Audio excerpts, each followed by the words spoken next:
here. Do you want me to take you in for peeping? Hello, Tim. On your way home? Oh, finally. Oh, my feet ain't half numb. Something the matter in there? Yeah, just a light.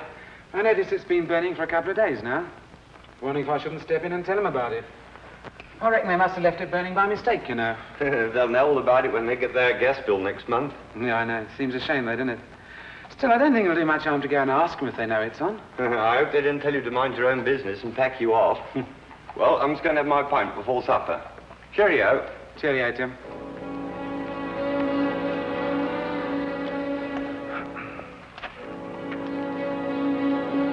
Afternoon, sir.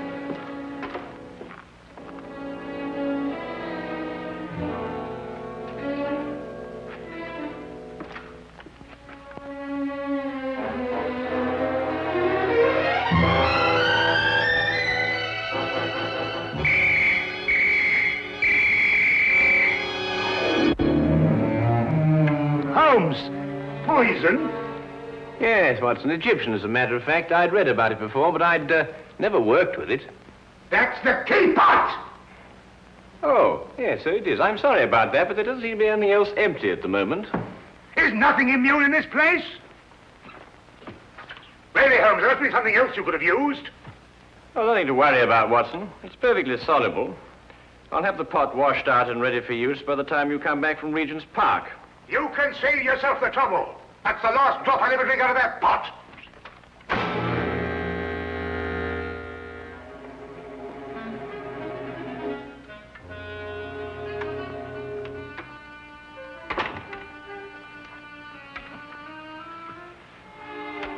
I say, Holmes, how in thunder did you know I was going to Regent's Park? Well, a simple deduction, my dear fellow. Take a look at your clothes. Oh, what's the matter with them? I might easily be going to the club in these. You're immaculate, except for those old shoes. Hmm? Oh, those. I'd forgotten all about those. So I deduce that you're going to a place where you're likely to meet people, but also you're liable to scuff your shoes. The gravel paths of a public park seem to fit that perfectly. But why Regent's particularly? We're lunching at 12:30, and since it's now nearly 11, I assume that your choice of parks is limited to the most convenient one, that being Regent's, of course. Simple deduction, really. I wonder who that can be this time of the morning. Would you care to deduce it, Watson? No, I think it'd be simpler if I just open the door. Would you be Mr. Sherlock Holmes? No, but won't you come in? It's Mr. Holmes I got to be finding. I am Sherlock Holmes, madam. Won't you be seated? I will that. Sure, I've lost a bit of my breath. Have you come far? Clean up from Chelsea, I have, sir. Well, that's a long way indeed. May I introduce my very good friend and colleague, Dr. Watson? Good morning to you. I do. My name's Dugan, sir. Mary Dugan. No doubt you find it a bit odd having a stranger burst upon you in the height of the morning like this, but I've come from a house black with sorrow to ask your help. 'Tis the house I work in. Is there some difficulty in the house? Difficulty? Aye, and more. There's murder. Ah, murder, is it? Now, this is most interesting. Won't you go on, Mrs. Dugan? 'Tis the master of the place himself, Mr. Harringway, that's dead. Found by the bobby of our street. Filled with a dose of something with a great long name, the old man was. But surely if he was found by the police... The police? Sure, 'tis them that brings me here. For they've come and rode young Mr. Vernon off to jail for committing the crime. Mr. Vernon? Aye, a strapping lad who's soon to marry Mr. Harringway's stepdaughter, Janet. I gather that you're not in agreement with the police, Mrs. Dugan. Ah, sure, that's the problem. That's what's been torturing me all through these black nights and making my life unbearable. For you see, Mr. Holmes, it was my testimony, and my testimony only, that's put Mr. Vernon in jail. It's because of what I told the police that he's sitting in the cell this very moment waiting for his time to go. And yet you believe that young Vernon is innocent? I'm certain the lad's innocent. Sure, I feel it in me bones. Yes, but I say, didn't you tell the police the truth? I told them the truth, sir, but somehow unbeknownst to me, I must have lied. Perhaps you'd better start your story from the beginning, Mrs. Dugan. Aye. Well, it all happened last Friday afternoon. Late in the afternoon it was, for I was soon to be leaving the house, having the weekend off as I do. It would be about 5 o'clock when there was suddenly a great clatter upon the door.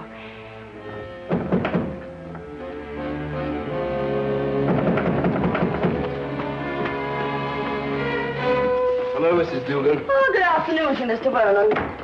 Mr. Herringway asked to see me. Is he in his usual ugly mood? Sure, you shouldn't be talking like that, Mr. Vernon. You know, it makes Miss Janet very unhappy to hear you two fighting all the time. Well, if he wasn't such a stupid old... Where is Janet? Oh, she's away to her aunt's in Manchester. She wasn't to go until tomorrow. Oh, I know nothing of that, sir. But I can swear he put her on her way this very afternoon. I doubt if her aunt's sick again. It looks like another of his tricks to keep us apart. Well, where is he? In his study. He's asked me to show you right in. Just a minute. My coat. I forgot something.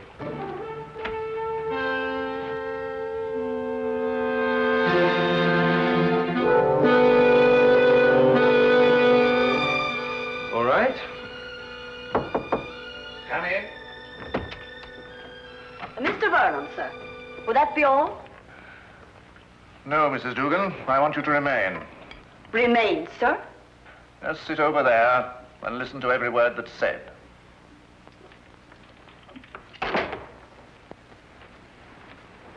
What is this? What have you got in your mind now? Young man, I have a very simple offer to make. And I want Mrs. Dugan here to be witness to it. Well, what kind of offer? I'll give you £1,000 to clear out of Janet's life. You must be out of your mind. On the contrary. Only a fool would refuse such beneficence. You disgust me. Your tastes don't interest me. I want only to rid you from Janet's life. Stay right here. I intend to finish. I happen to be in love with Janet. But I could hardly expect you to understand a thing like that. £1,000 is a lot of money. And for you, probably more than you'll ever have the rest of your life. Think of it. £1,000 just for clearing out. When I clear out, as you put it, I'm going to take Janet with me. I warn you, this is your only chance to gain anything. You must always win, mustn't you? Every little thing has to be your way. Even if it means destroying your daughter's happiness. I'm not interfering with her happiness. I only want to cleanse her life of a bit of trash. You may have had her under your fist all her life, but she'll break away now. No matter what you do, Janet's going to marry me. Mr. Herringway! Medicine. My medicine in the cupboard in the next room. I'll get it. Green bottle on shelf.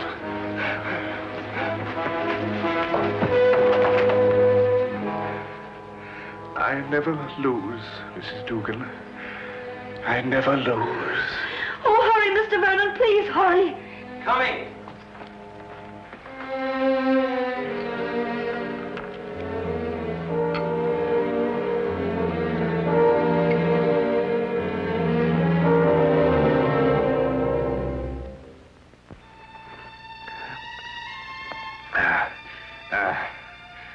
Thank you. Feel much better. Well, there's no need to stare. I'm all right. Now get out of here. Both of you. Get out.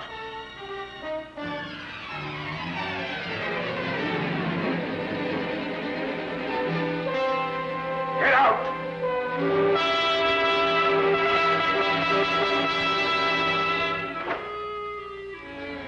A few minutes later, I left the house. And that's the last I ever saw of Mr. Herringway. Alive. I see. And what did you tell the police when they questioned you? Sure, I told them everything. Just as it happened. About the bottle Mr. Vernon took out of his coat pocket, the sudden quarrel, Mr. Herringway's attack of illness, and Mr. Vernon going to get the medicine. And this was sufficient to have young Vernon remanded on a charge of murder? Aye, for the police informed me that it was the medicine, the very medicine that I saw Mr. Vernon give Mr. Herringway, that killed the poor old man. They say that poison was put into the medicine.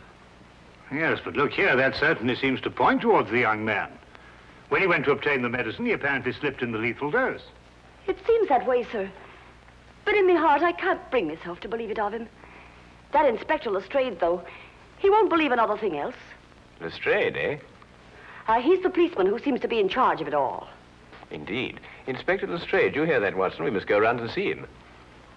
Well, if you think it'll help. Aye. And 1,000 blessings on the pair of you. I don't know what we can promise you, Mrs. Dugan. I shall have to have a word with Mr. Vernon before I can express an opinion on the case.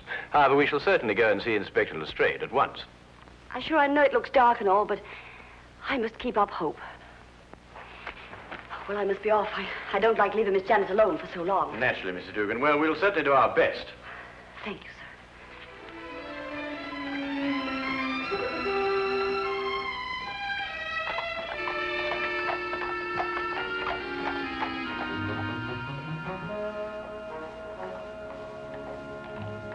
I can't see any reason for it. The man is guilty. Anything you want to know, I can tell you myself. Oh, come, Lestrade. I only want to ask the young man a few questions. It's time for my lunch. You needn't come. Now, look here, Holmes. There was a very large dose of strychnine in that medicine. The only person who could possibly have put it there was young Vernon. Or Mrs. Dugan? No, she didn't have any reason to. Besides, Vernon was a chemist. He had access to all sorts of poisons. Indeed, he was a chemist. You hear that, Watson? Young Vernon was a chemist. Hmm? Eh? Oh, yes, indeed, Holmes. Yes, I thought you'd be interested to hear that. Well, I am indeed. It is most important, and I insist upon seeing the young man immediately. We have no time to lose, Lestrade. No time to lose. Oh, all right, all right, all right. I don't see what you can possibly gain from this. But if you insist, you can see for yourself. His whole attitude merely supports the evidence. Well, here we are. Inspector Lestrade. Yes, sir.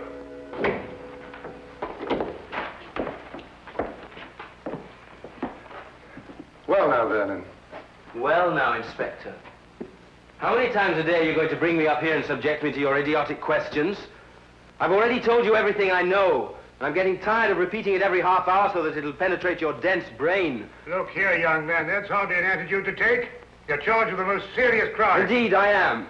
And since it appears I'm to pay for it, my only regret is that I didn't have the pleasure of committing it.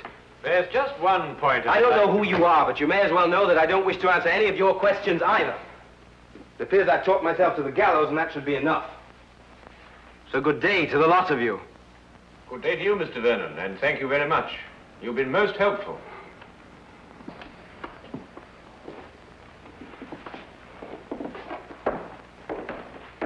President Young Rogue. Oh, very interesting, Lestrade. Take the Baker Street, Holmes. Certainly not, Watson. We have a killer to catch. Killer? Yes. What do you think you were just talking to? A very furious young man, Lestrade. But he's as innocent as Dr. Watson, me, and you. Or perhaps not quite as innocent as you.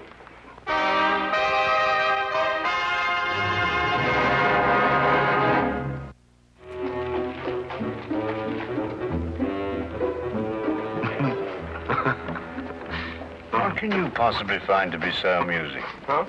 Oh, I was thinking about Lestrade's face when that young scamp called him an idiot. Holmes, do you really believe that young man's innocent? Strychnine, Watson. Combined with the fact that young Vernon's a chemist. Tell me, how quickly does strychnine act? Oh, a matter of minutes. Half an hour at the most. Exactly. He did not know that the house would be empty when he went to visit old Mr. Herringway. He fully expected that Mrs. Dugan and Janet would be there. Right enough. Mr. Dugan indicated that. All right. Now, would a man with a wide variety of poisons to choose from choose a quick-acting drug, which offered him no chance of an alibi? Or would he be more likely to choose something a little slower, which would allow him ample time to be miles away at the time of death? Yes, I follow your reasoning, Holmes, but surely you don't accept that as conclusive. Oh, I didn't, until I spoke to young Vernon. But, well, you didn't learn anything from him, did you? Ah, here's the mortuary. Shall we go and have a close look at the victim, Watson?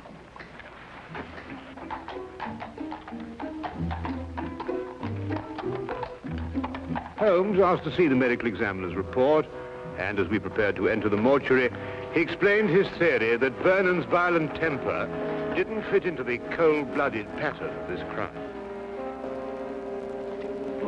A particular sort of fellow, our friend Herringway. No, why do you say that? Well, notice the well-kept hair, the neatly trimmed moustache. Mm-hmm. Wasn't so particular about his hands, was he? What do you mean, Watson?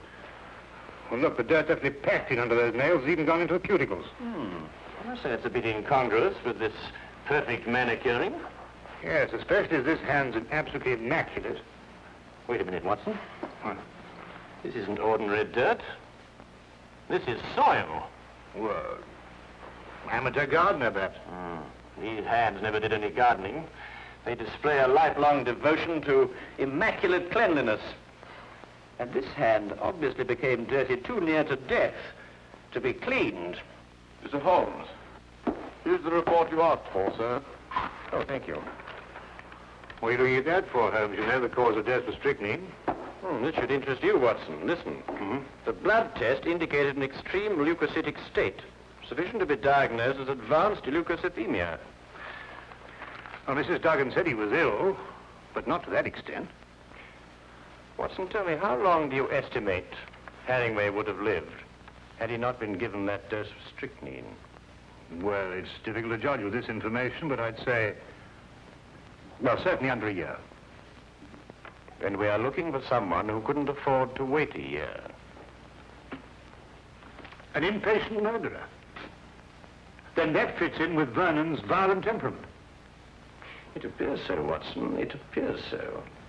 And yet there's still something missing. A bottle. A little mysterious bottle. Watson, would you go and collect Mrs. Dugan and take her round to Vernon's apartment? Ah, yes, of course. What will you be doing meantime? Oh, I'm going over to Vernon's place now. There are a few things I want to check over before you arrive. But, it's bound to be locked up. How are you going to get in? Oh, with a key. Have you got the key to Vernon's apartment? I hope so.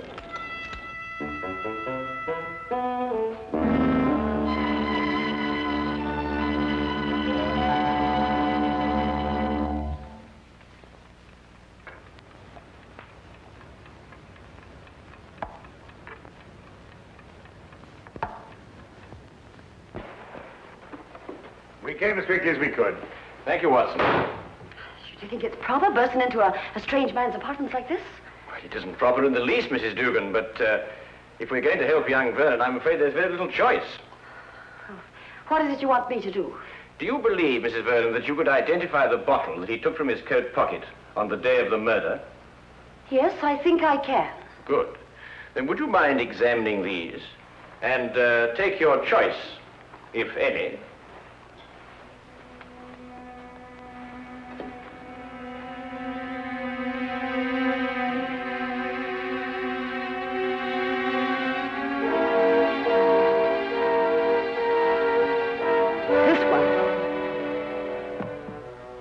You're certain? I'm absolutely certain. Thank you, Mrs. Dugan. Thank you very much.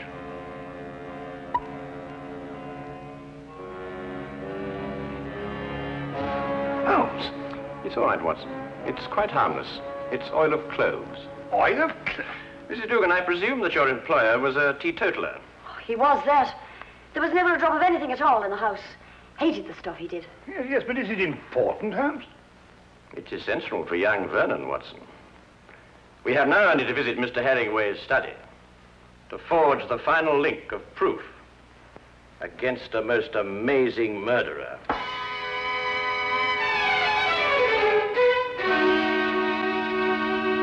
Really, Miss Herringway, I hope you realize that in this case I find myself in a particularly difficult position. But as a police officer, I have no alternative. I must follow the dictates of the law. But Tom didn't do it. He couldn't have done it. It just can't be. Precisely the opinion I expressed to you this morning, Lestrade. Holmes. Oh, Miss Janet, this is Mr. Sherlock Holmes, and this here gentleman's Dr. Watson, his friend. It is because of me that they're here. You see, I went to them begging for the help. Help? It was your fiancé's arrest that prompted Mrs. Dugan, I believe. I see. Sit down, please. Well, really, Holmes, why do you persist in this? I've always had the greatest respect for your ability, but in this case, well, you astound me. Oh, now, come along, Lestrade. Well, it's true. Vernon had access to poison. He was here when it was taken. And above all, look at the motive. Just look at the motive. Who else had such a motive? Who else? Inspector, you didn't know my stepfather. He was a tyrant who loved nothing, no one. His whole ambition was power, and his whole pleasure was to rule. To my stepfather, my marriage meant only a loss of power, part of his kingdom, and he fought it in every way. Life here became unbearable after I met Tom. Mrs. Dugan can testify to that. Well, 'tis true he was not a kindly man, and he did begin to get a bit odd of late. I see. There were some flowers in this room. Where are they? Flowers, sir? Holmes. Now he's interested in flowers. Petunias, perhaps? Mrs. Dugan? Why, sure, I put them out in the yard to get a bit of sunlight, sir. So dark it was in here. Then there were some flowers. Mrs. Dugan, would you be kind enough to fetch them, please? Yes, sir. Holmes, what have flowers got to do with... Watch. You know, Inspector, your difficulties in this case really must be overlooked. Do you know that you've been deliberately duped? And very cleverly, I might add. I haven't been duped at all. I've got my man. Now, you see, you were looking for a murderer, whereas, of course, there isn't one. First it's petunias. Now there's no murder. There's a body, but no murder. You see, Mr. Herringway committed suicide. There was no indication of suicide whatsoever. No message, nothing. Well, naturally there was no indication of suicide, because it was deliberately planned to look like murder. Are you serious? Completely, Miss Herringway. You see, your stepfather was more of a tyrant than you imagine. Losing you to Vernon meant losing power. And so first of all, he tried to bully him. Then he tried to bribe him. And when that failed, he tried to kill him. Mr. Herringway tried to kill Vernon? Yes, Watson. By committing suicide in such a way that Vernon would be blamed and executed for Herringway's death. The stage was set, the heart attack was feigned, and Vernon was sent to get the medicine. If Herringway took the poison himself, where did he hide the bottle? Of course, that's right. The poison acted too fast for him to dispose of the container. But he did dispose of the container, Watson. And if my theory is correct, it should be in one of the two flower pots that Mrs. Dugan is holding.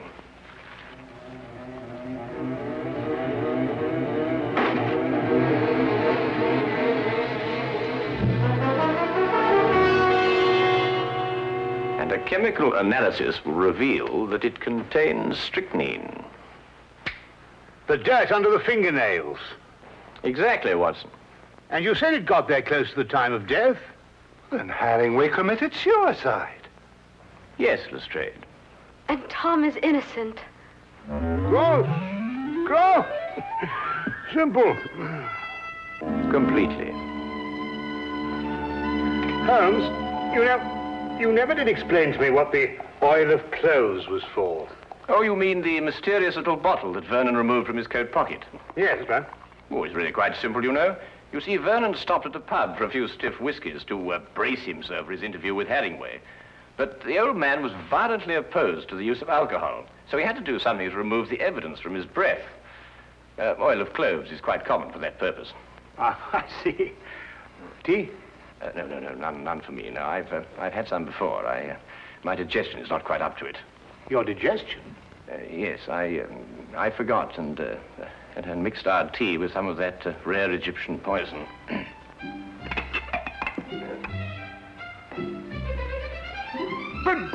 But confound it, man, the tea's ruined. Oh, fair enough, old man, but so's my poison.